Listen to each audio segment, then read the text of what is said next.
A very good morning to you. Very shortly, we'll be bringing you live pictures from the Nyeri County Assembly, where the new governor, Mutahi Kahiga, will be giving a State of the County address.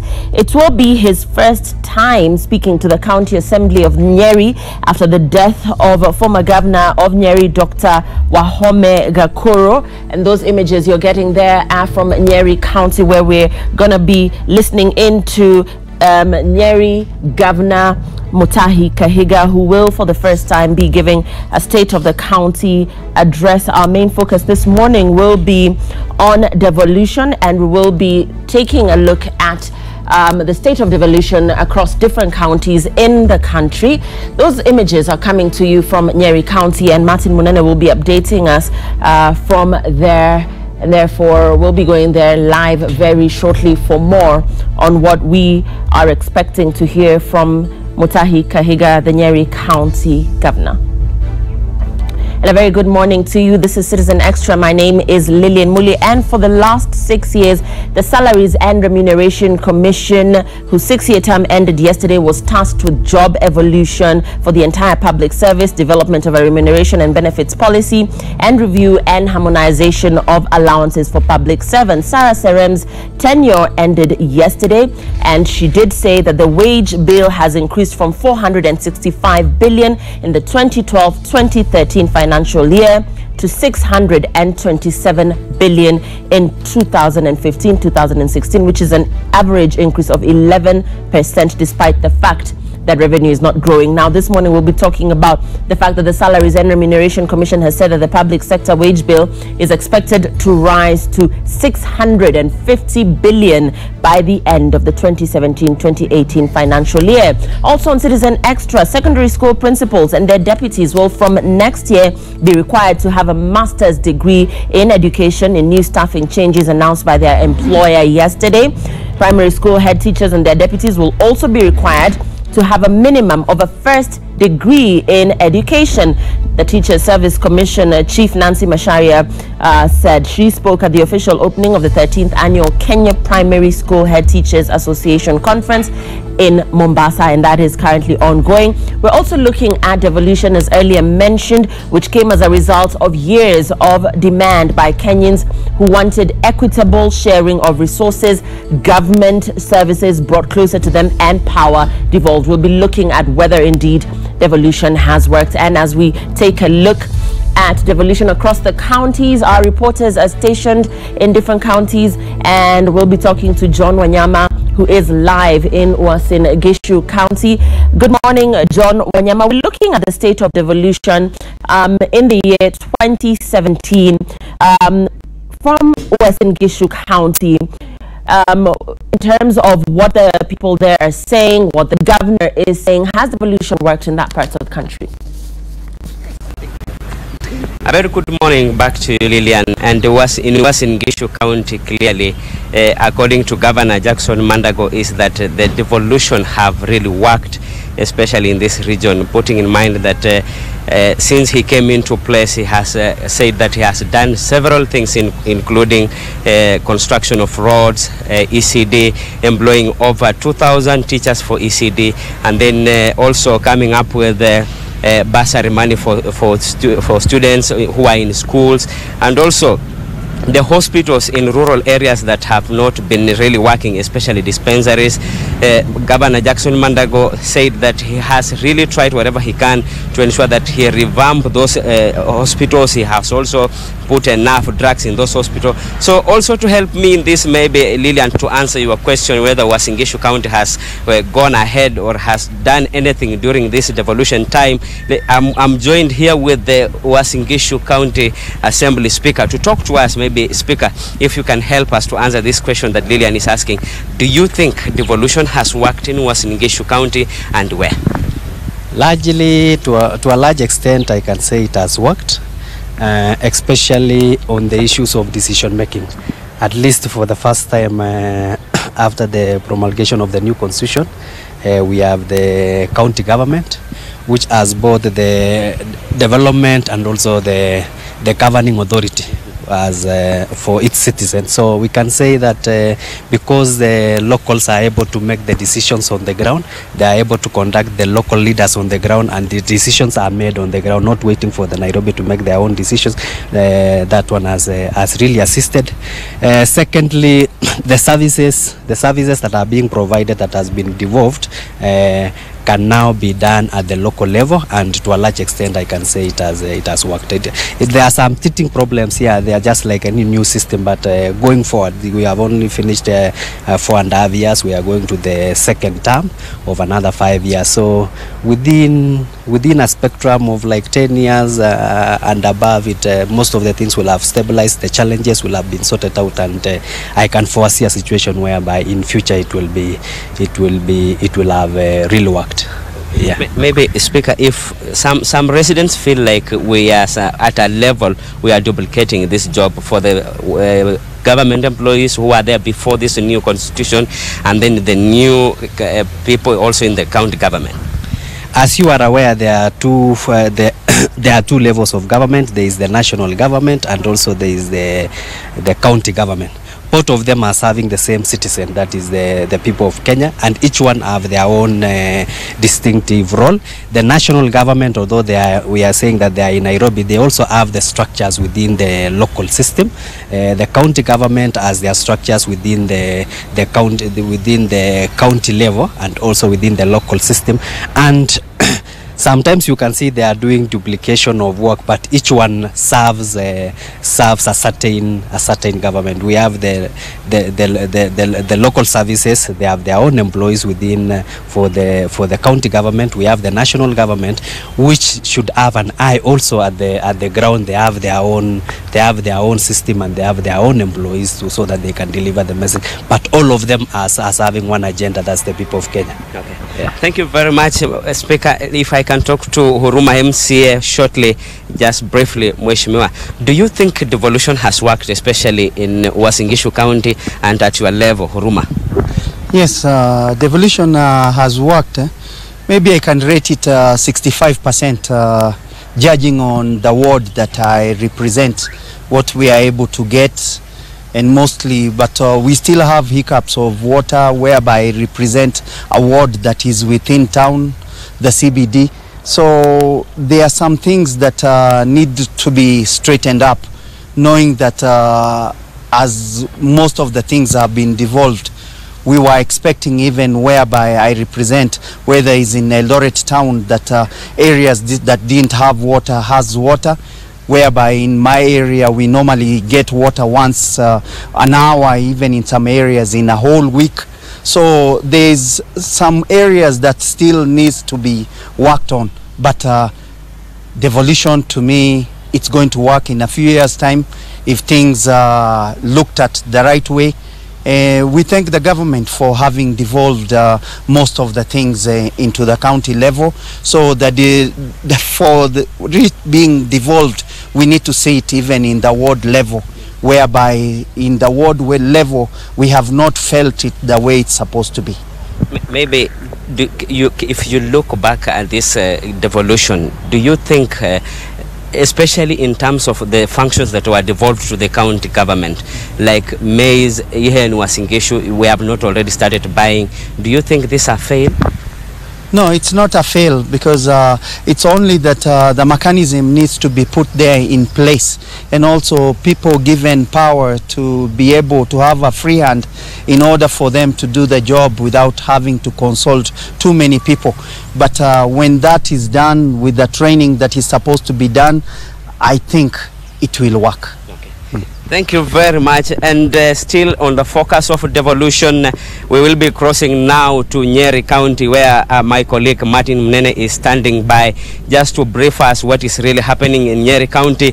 And Martin, if you can hear me clearly, please tell us what is the governor maybe expected to address this assembly today, and also maybe what is he planning to do now putting in mind that he's the new governor for Nyeri County. Martin, if you are getting me.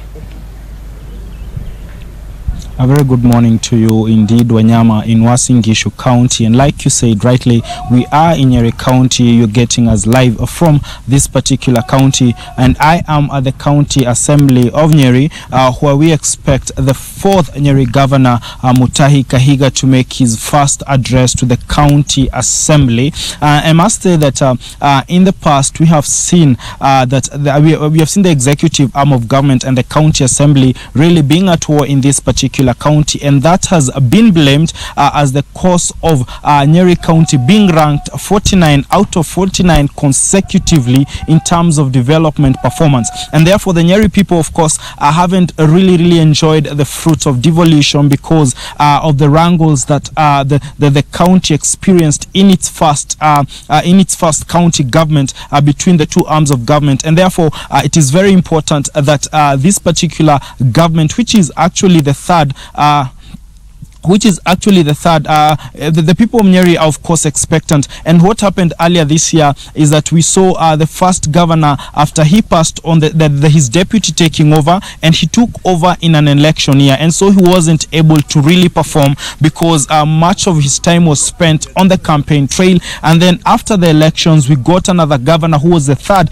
Dr. Wahome Gakuru, who later passed on, and now we have the fourth governor, who is Mutahi Kahiga. And of course I must emphasize that governor concentrated a lot of his effort in bringing together the County Assembly and the executive arm of government so that there could be a seamless relationship as they moved forward, so that they could actually be able to deliver. But now the fourth governor today is tasked with the first responsibility of speaking to the County Assembly, and hopefully he will be able to bring them together on the table so that they can be able to move forward. I must also say that about a week ago, this County Assembly was able to pass its bill, its first motion, which was the budget that had been presented to them by the executive. And the fact that they actually passed it is a sign that maybe they will be able to work together, of course giving the governor the ability now to work, that since he'll be able to actually have money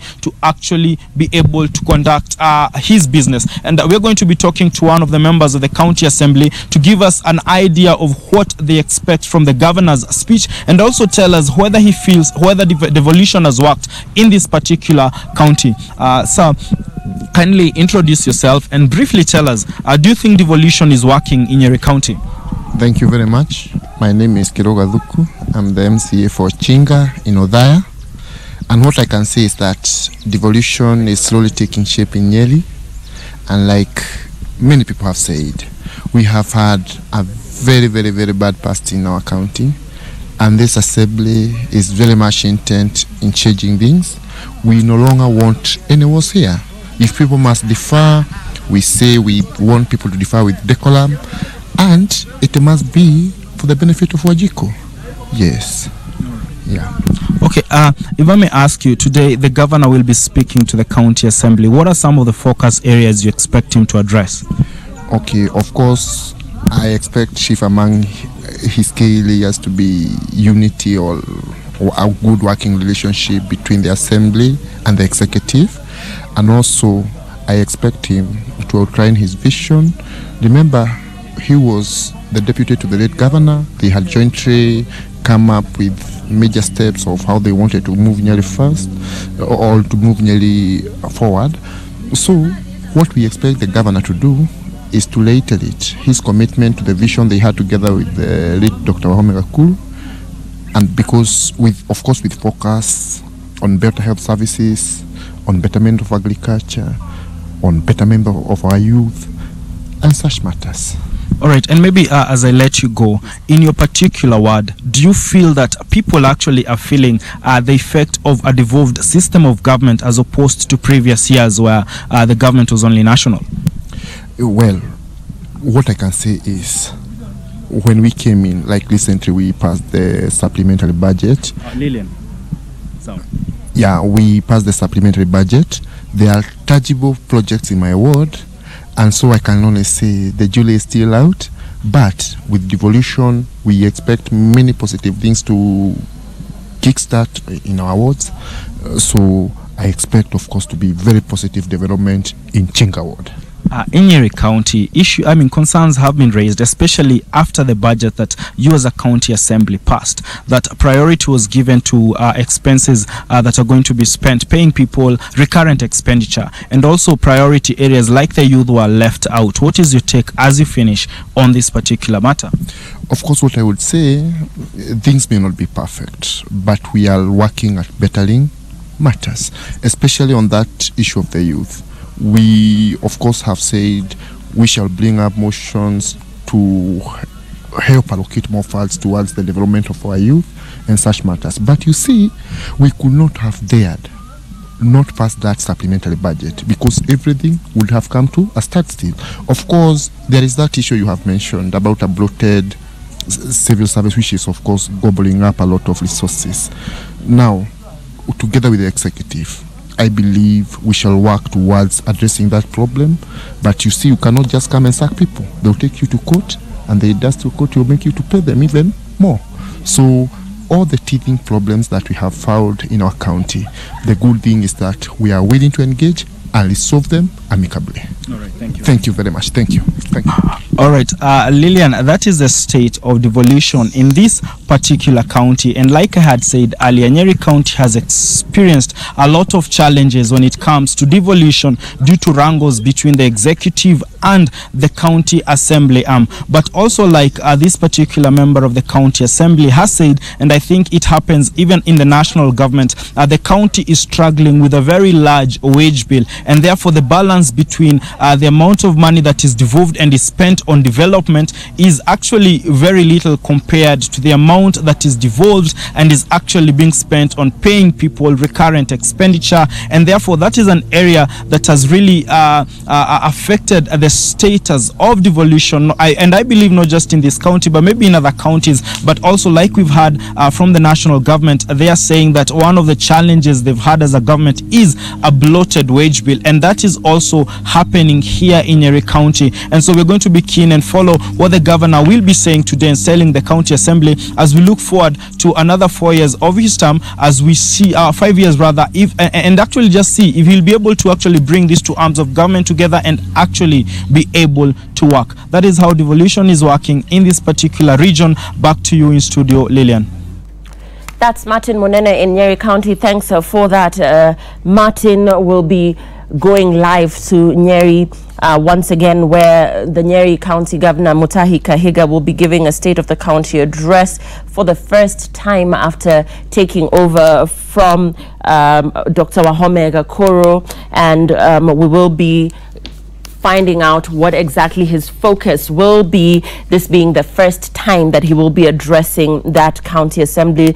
You will recall that the executive and the county assembly have been at loggerheads in Nyeri County over the last couple of years, and therefore we'll be looking at the way forward as regards that relationship and indeed at the state of devolution in Nyeri County. And in news just in, Julius Kipngetich has resigned as Uchumi Chief Executive Officer after 2 years in office. He has resigned, and we will be getting more details on that. When Julius Kipngetich landed at Uchumi Supermarket, which is Kenya's oldest retailer, the retailer needed a Midas touch, and Dr. Kipngetich was expected to turn around the fortunes of Uchumi after having served at the Kenya Wildlife Service. We will be getting the latest on that in news just in. Julius Kipngetich has resigned as Uchumi CEO. Let's cross over now to Kisumu County. We're continuing with our focus on devolution. Laura Achieng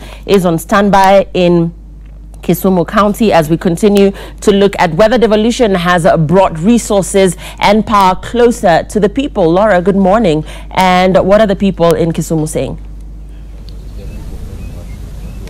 Well, thank you very much, and a very good morning to you, Lillian. And here in Kisumu, this is not a very unique issue. We have handled the issue of devolution the first time we were out on the streets, basically to talk to the residents, to tell us what they feel about devolution so far, the gains and the downsides of that. And of course, some of them were saying that an equal distribution of resources was the main concern. Of course, they were saying that they hope that the aspect of devolution itself, considering this is about the second time a regime is coming into power under the devolved system of government. They were saying that they hope that as time goes by, we will continue, or rather the country will continue to mature into embracing the holistic values of devolution. And today we just want to tackle it from an entirely different perspective. We want to talk to the members of the County Assembly. We are the Kisumu County Assembly right now at the moment are considering the role that MCAs play in the devolved government. We want to understand exactly how is it for them in terms of legislation, in terms of the county laws. Of course, the devolution itself was spirited in bringing the governance levels very down to the grassroots levels. And Kisumu County Governor Professor Anyang' Nyong'o has mentioned it a couple of times, insisting that the very spirit of devolution is founded on on involving the people very much. And one of the things that was top of his agenda in his 100-day manifesto, 100-day issues to be implemented, was the formation of village councils. There was a task force, of course, will be looking to see how that has been effected. And now joining me is Railways member of County Assembly, Mr. David Arao, basically to tell us, sir, this is you could come over here, please. Considering how things have been ever since you are inducted into the county government, in terms of legislation, what are the milestones that you have achieved as members of County Assembly that you feel is quite an advantage of devolution? Devolution, as you know, people have not heard or seen the impact in totality. This is because the national leadership which we have in the country do not understand it clearly. And that is why I will say Raila Odinga, the father of devolution, is the one who understands this very clearly. As the County Assembly of Kisumu, we are very keen to make sure that devolution is felt, whereby resources are distributed equally without discrimination, and also the delayment when you release these funds to the counties and you realize that some counties get these funds earlier than the rest because of political witch hunt. But this is not the spirit of devolution. Devolution should concentrate on equity and fairness to all counties, despite of your political arrangement or political loyalty. So this is a great challenge in the country of Kenya, because those who are in leadership want to treat devolution as a political benefit to those who are loyal to them. This is very much unfair. We need money to come in time, because right now we don't have money in the county assemblies. We don't have money in the county governments. Why? Because the leadership is not keen to implement the spirit of devolution. Yes. Well, thank you very much. Well, in that financial constraints, yeah, maybe now we could focus on one other thing, especially during when there was the public participation forum for the people who are the first bill which you passed here, which compelled motorbike people to be paying levies to the county government. And then during the vetting of the CECs, we saw a very big hole hired basically to encourage public participation, but we did not see such a huge turnout of people coming to that forum. And considering devolution is founded on the very aspect that governance is brought to the people at the grassroots level, but we are seeing people not attending such kind of forums. What do you think is the problem? Is it sensitization of the people, or the people just do not quite understand devolution? And what are you as leaders doing to maybe improve on that? I say it as a member of County Assembly for Railways Ward. When we want to make sure there is proper public participation, then what we need to do is to make sure that those who are coming from the grassroots level are empowered. You know, when you call people to come and they make a lot of distance and they don't have money to transport themselves to come where they are needed to come and sit and to contribute. Then I think the best thing is to take this public participation down to the ward level, whereby people are able to walk and commute to the place easily, access the place without paying money or maybe budgeting for how to come and how to go back. This one discourages people from coming. But when you allocate money for them to come, it also becomes expensive. So what we need, we must make sure devolution reaches the people in the grassroots level by making sure that these public participations are done within ward level. Yes, that will be very good for the people. So you will find people coming because they don't have to spend money. Yeah, but when you call people 2 kilometers away, 3 kilometers, 5 kilometers to come and contribute, then they realize this is not a priority.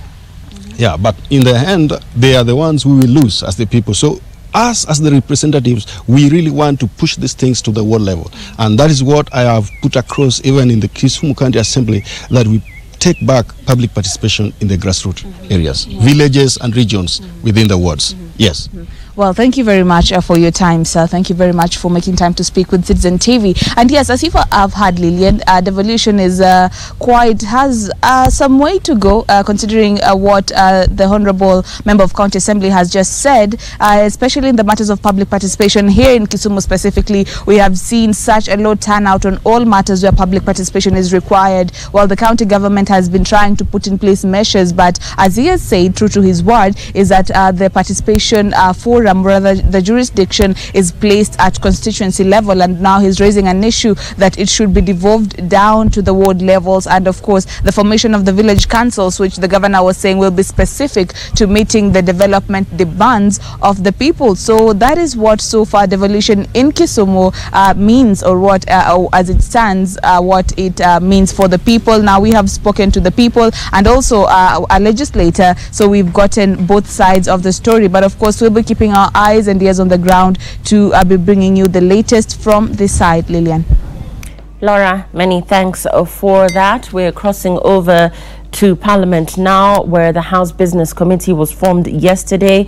Parliament has extended its sittings to next week, Thursday, which is when they will take their recess. They were supposed to break tomorrow, and let's listen into what's currently going on in Bunge.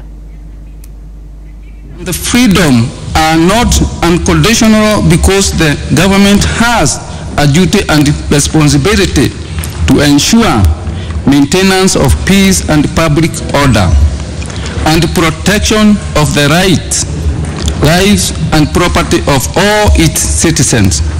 This House resolves that the government should designate and gazette specific areas and streets for demonstration and picketing with a view to ensuring that individuals enjoy their rights and freedoms as enshrined in the Constitution without infringing on the freedoms and rights of others. Thank you, Madam Speaker. There you go. Next order. Order number 7. And we are going to be going back to Bunge for the latest there. My guest in studio this morning, I'm joined by DK Githinji, who is a lawyer and an advocacy expert. We're also joined by Steve Ogola, who is an advocate. Thank you so much, gentlemen, for joining us. Let's begin with our focus on devolution, and we're going to be crossing over to Nyeri County very shortly. But before that, let's talk about the fact that the executive and the county assembly have been at loggerheads, or at least that's the reputation we have of the relationship between the governor and the county assembly. And even before Mutahi Kahiga took over, this has been the state of affairs. We cannot say much about the late Dr. Wahome Gakuru because we had not yet had an opportunity to really see him at work as the governor of Nyeri County. But now that the new governor is going to be addressing the county assembly, what do you think should be his priority areas of focus to get things running in this county, which, like I said, has been dogged by controversy and a lot of confrontations between the assembly and the county, the executive and the county assembly? Thanks, Lillian. I think it's a very key concern. It has been. Remember, Nyeri was rated as county number 47 in terms of performance during the last term because of the foibles that existed between the executive and the governor's office. And I think the governor will be very keen to take concrete steps to make sure that he bridges that gap. It is in the interest of the county government to reduce as much as possible the conflicts that existed between the executive and the legislative arm. And partly I think I'd blame that now this was the first session of the county governments. I presume that they were probably not even clear about their roles. We had just crossed from county councils where we had some very, ugly scenes, that used to happen. But we can only hope that he is going to tap into the goodwill that we saw right to the funeral ceremony of the late governor. We sincerely hope and pray, because Nyeri has its own challenges. The late governor had come up with some very some very auspicious projects that he wanted to carry out. We hope that he is going to happen on that, considering also that he is coming in, he is not the substantively elected governor. He just took up. We hope that no one is going to take advantage of the, the fact that he wasn't directly elected by the electorate. Some people might argue that he may not be able to articulate the vision that was not his own, but we've heard him say that he is very keen to continue with the vision that Governor Dr. Gakuru had.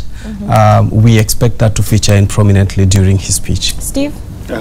Lillian, thank you. I think if you may allow to comment on a story that was being run by Laura.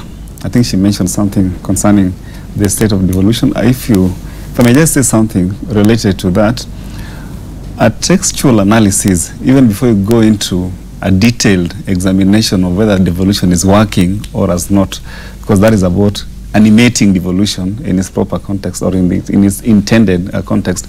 But a simple textual analysis or review of the Constitution reveals just three things. Number one, the key reason, one of the key reasons, the fundamental reason why devolution was initiated or maybe incorporated in our constitutional setup was to improve public participation and enhance self-governance. Can we really say with certainty and evidence, and I don't have, because I'm not aware that counties have passed county public participation bills. In fact, I was just texting someone from the Council of Governors to tell me, because the last time I checked, no county had passed county public participation bill. At a very minimum, because this is the framework to ensure or promote self-governance. The Constitution, Article 174, talks about one of the objects of devolution is to promote self-governance and enhance public participation. At the very minimum, there's need to show that people are effectively involved in governance. Whether that involvement is successful or not, then that is now the merits of the technique of governance. But I don't think we can answer that question in the affirmative, because as Laura noted, she has a very intelligent question to that MC, and I saw the MC struggling to answer it. Most county governments use the people because of the requirement of public participation just as a technical appearance. They issue notices of public participation 10 kilometers away from the center. People don't have a day to that meeting, really, so that you come. Probably they are programmed people to attend. They just sign. The decision-making process is not really verifiable. That is why having a legislative framework. So one of the things that counties should have done, the easiest, was to pass a county public participation bill. The counties that haven't done so, and I think most of them have not, that's a spectacular fail and is inexcusable. The second challenge regards now to what the MCA now again said in terms of allocation of resources. If you look at Article 175, it's not a favor that money should be devolved to the counties. The Constitution says fundings must follow functions. Counties have specific functions. Funding need to be, the national government has been delaying release of funds, unjustifiably so. There is no reason why national government should delay disbursement of funds to the counties. And we'll get to that, so Steve. But as you talk about the MCAs, because when we talk about bringing power closer to the people, the issue of the legislative arm of the county government has been put into question severally over the years since devolution came into being. And the question is whether or not the MCAs are being effective in their mandate, because some of them have been known to actually go out of their way to bully the executive, as has been the case in Nyeri and other parts of the country as well. And that's why we're coming to whether these questions should be put to the MCAs or to the people themselves, the electorate themselves. Actually, to that limited question, I think MCAs have misunderstood their role. Their role is facilitative. Their role is not to inhibit service delivery. So how they really facilitated, the manner of facilitation is that if they are the next, because MCAs, like the county assembly, is just like the National Assembly, their role is to pass laws, county-specific laws that enhance public participation, that enhance service delivery. Have they done so? Number two, their role is to provide that critical oversight to ensure that the governor, in the application of resources, the manner in which the governor applies the resources is verifiable and is to the intended purpose. Have they done so? I think what we've seen most MCAs do, a textbook example of how not to be an MC in Kenya, may be found in Nyeri.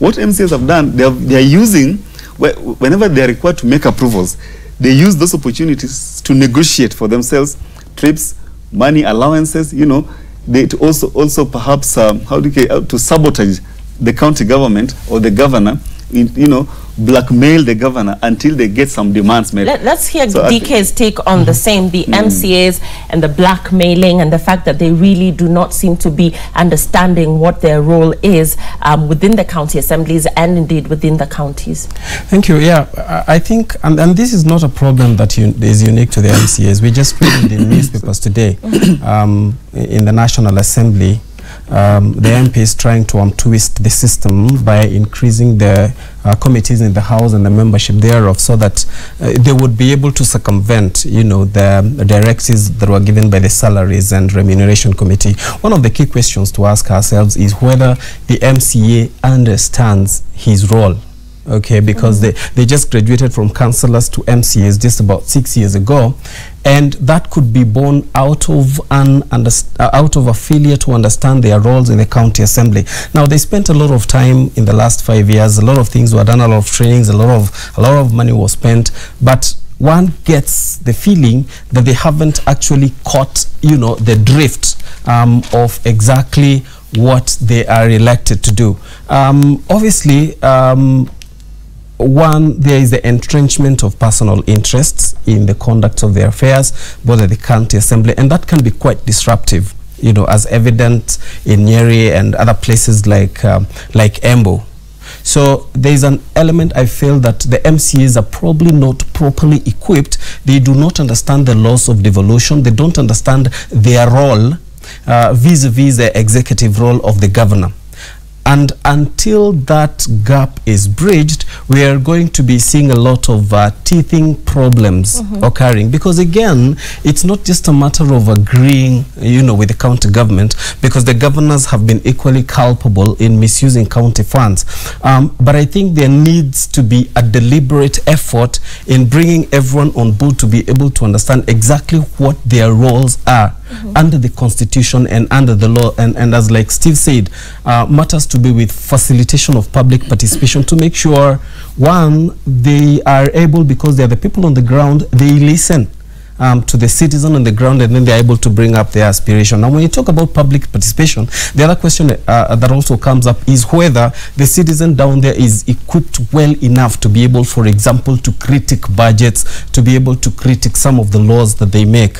So on the whole, my opinion is that there seems to be a disconnect between the ideals that are set out in the constitution and the laws, and what exactly is the understanding of the role of the MCA from their own perspective on the ground. And talking about the fact that Treasury is yet to release 77 billion to counties. Before the late Dr. Gakuru passed on, he had extensively spoken about how this delay in the disbursement of these funds to the counties had also delayed a lot of the other projects that were underway, his vision for Nyeri County as well. And therefore, when you talk about the national government and the county county government and the relationship that lies therein, and the fact that over the years they don't seem to be reading from the same script. Going forward, as we look at devolution, is this likely to change? The fact that up to now, after governors have long been sworn into office, these monies are yet to be released. I was actually going to comment on that as the third issue, that some of the challenges, other than effective public participation and other than the release of funds in a timeous manner, there's also the issue of cooperation and collaboration between national government and county government. But I've just been reliably informed that Kwale County is one of those counties that have passed the County Public Participation Act. I think we need to get statistics of counties that have passed, and then now try to assess the level of participation of the citizens in those counties, the residents in those counties. But passing this act, Steve, and actualizing it are two different things. Because these decisions are made within the county assemblies, but then when it comes down to the citizens, to the electorate, they are hardly aware that there's, for instance, such a law that has been put into place. Actually, Lillian, one of the core legislations that county assembly ought to have passed in the first term would have been county public participation bills to facilitate effective engagement between the county assembly, the county government, and the people, the man of engagement, not participation based on rumors and guesswork, as you've seen in other. And I hope that as this show goes on, we'll probably get more statistics of counties that have passed. But to the other question that you've asked, if you look at Article 186, it says that it demarcates the functions. We have national functions, we have county functions, then we have concurrent functions. This is the area which is subject to contestation, and ultimately it affects how funds are released. The concurrent functions, I don't think there's a detailed understanding of what is the concurrent functions, or what may be called as the functional areas that is shared between national government and county governments. Those areas that where national government has a presence in the counties, it would have been desirable under what is called the principle of subsidiarity, that what can be done at the lower level by the counties, because that is why you have county government, be done there. Let national government animate the structures of the county government in terms of promoting service delivery, not creating parallel structures, you get. But in terms of a timeous release of funds, Treasury, for whatever reason, whether good or bad, must be faulted for the delay. The national government and the county government are distinct.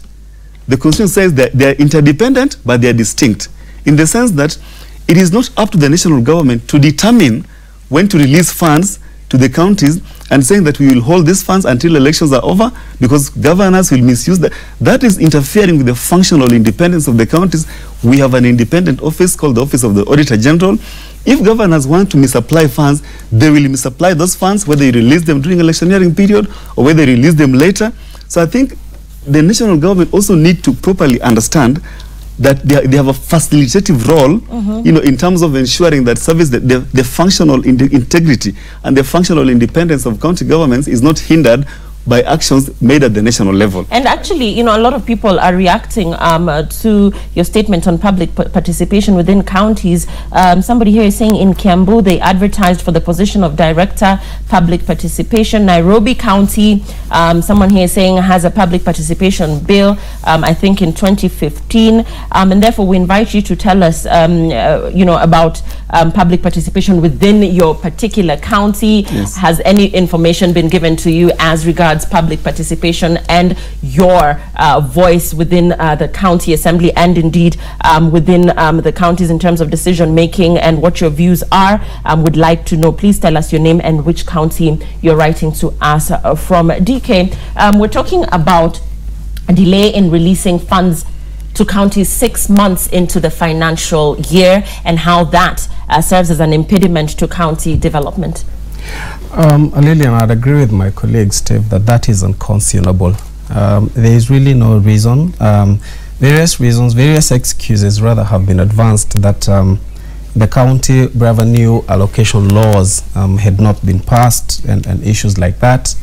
But if you look at it from the larger picture, from the time the governors got into office and the executives were sworn in, they ought to have kicked out and really provide services to the county, but the same could not be provided, and it's understandable because the funds have not been released. I also tend to think that the Senate, in a manner of speaking, has probably not discharged its role very effectively in getting the national government to actually work well with the county governments. Various arguments have been... When you talk about the Senate's oversight role, do you think it leans more towards the interests of the national government or that of the county government? In the past, we have seen senators exhibit other motives other than what they are elected to do when they have hoped they'll probably be able to garner for governorship positions and all that. And that has created a lot of conflict because some senators would actually want their governors to be seen to fail so that then they can be able to talk loudly about it when it comes to the next election cycle. I think as well the role of the Senate, again, vis-a-vis the National Assembly, as it is brought out in the Constitution, again, has not been brought out very clearly. So that Senate once needs to have a more assertive, role as far as disbursement to the counties is concerned, and also oversighting the spending of funds in the county governments. So that could have contributed a lot to the delay in the disbursement of funds, but also we have political undertones, that governors are going to be using those funds for political, purposes and all that.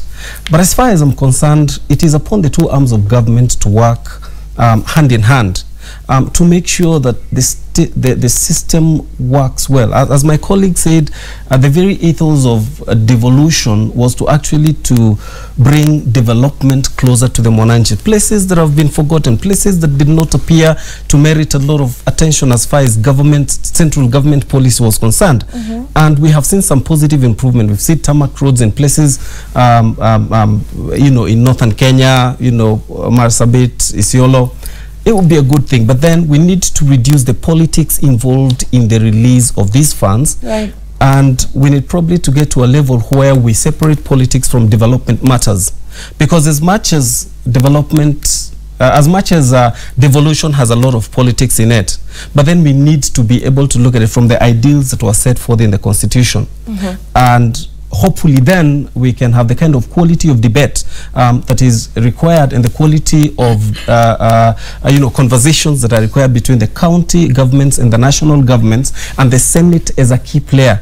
Right, and Steve, I want to get your thoughts on this, because in this local daily here, Ndike is talking about senators and their oversight role and seemingly having failed in that. Senators have accused National Treasury CS Henry Rotich of derailing operations of the counties following the delay in releasing the funds 6 months into the current financial year. Now, these senators are speaking now, yet they had ample time before now to actually raise these concerns. We're seeing a Senate that's now reacting after a new bunch of governors have been sworn into office, which is pretty late in my opinion. So the Senate and its oversight role, and when you look at the national government and the county government and the Senate that lies therein as the backdrop really of how this relations between these two governments should work. What is your opinion on the Senate's role in all of this?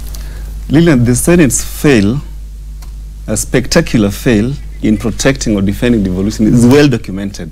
And I want to tell the Senate this: let them decide whether they want to animate devolution as per the Constitution or whether they want to support devolution as and when they feel like. There are so many laws documented, and we can't discuss all of them here, that have passed through, laws that offend devolution or reverse the gains. Senate never commented. In fact, it is lawyers and other organizations that are documenting these laws and saying, listen, these laws actually reverse the gains, that support devolution. Where was the Senate in terms of defending, protecting the interests of the counties, oversighting the man of legislation? Legislation at the national level, what I think Parliament has also not done, the National Assembly has not done, is to understand that the way they legislate now must be fundamentally different from the pre-2010 legislation, They must examine every legislation and its implication on the county governments and say, this kind of bill, let us take it to the Senate for second opinion. But even if they don't do so, the Senate has an unqualified legal obligation to scrutinize every legislation passing through the National Assembly to assess whether these laws facilitate or offend devolution. They have not done so. Right. Now, in fact, one of the well-documented critical example, a textbook example of how devolution would have been reversed, was the time when members of parliament proposed to create what looked like a third level of government, creating a body to oversight the county governors, which was really outrageous. That did not succeed, but it was not because the Senate put its feet down. It is because of the vigilant public. So vigilance on the part of the Senate has been underwhelming. Otherwise, issues of the delay of funding, Senate ought to have highlighted this. What Senate has succeeded in doing, when it is appropriate for it to attack governors, you know, to harass them because of the vested political interest, then they have done so under the guise of ensuring accountability. DK's view on this that I agree that Senate's performance either is that of a spectacular fail or has been underwhelming. But for me, I think their performance in the first term has been spectacular fail, and I hope in this second term they should now work closely with the governors to make sure that they facilitate. Now that we have some senators as governors, I hope now they will feel the pinch. What the first term governors in the first term felt when they required to rely on the support of the Senate, and then that support was not forthcoming. Okay. We are taking a break now, gentlemen. We're going to continue with this conversation in just a bit. Remember, in Nyeri County, apart from the fact that Nyeri County Governor will be addressing the County Assembly, there's also the Constitutional Independent Conference that will be going on there as well, and we'll be getting live pictures from there as well. We are back with more in the next break. Remember, Martin Monene is our man on the ground in Nyeri County, and we'll be getting details from there. We continue with our focus on devolution as well as other stories making headlines this morning and other news shaping the day. We're back with more in the next hour. Stay tuned.